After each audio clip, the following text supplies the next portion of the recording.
Hello प्यारे बच्चों। Hopefully आप सब लोगों का पेपर बहुत अच्छा हुआ होगा। और अब आप लोगों की जिज्ञासा होगी कि सर इस पेपर की कट ऑफ क्या रहनी चाहिए। तो उससे पहले मैं आप लोगों को एक बार पेपर का एनालिसिस बता दूं कि जो नीट का पेपर हुआ था वो कंपैरेटिवली री नीट से इजी था, जैसा आप लोगों को पता है। और बहुत सारे लोग इस पेपर को आज तक का सबसे टफेस्ट पेपर मान रहे हैं, और मैं भी मान रहा हूं कि ये आज तक का सबसे टफेस्ट पेपर रहा है। क्योंकि 2025 में केवल और केवल अगर मैं बात करूं तो वहां बायोलॉजी भी टफ थी, वहां फिजिक्स भी टफ थी, कंपेरेटिवली केमिस्ट्री वहां पे इजी थी।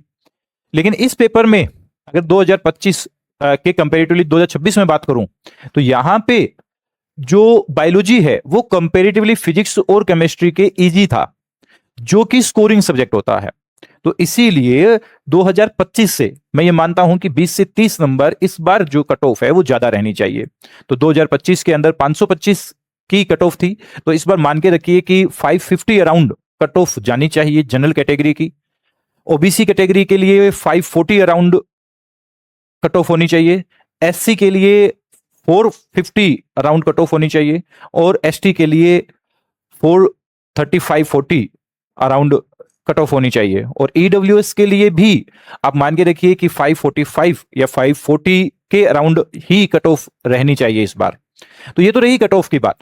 अब मैं आप लोगों को बता दूं कि मैंने बहुत सारे बच्चों से मेरी बात हुई है, बहुत सारे बच्चों को मैंने रिव्यू लिया है। उन सभी बच्चों ने ये बताया है कि सर नीट से री नीट के अंदर हमारे 70 टू 80 मार्क्स कम हो गए हैं।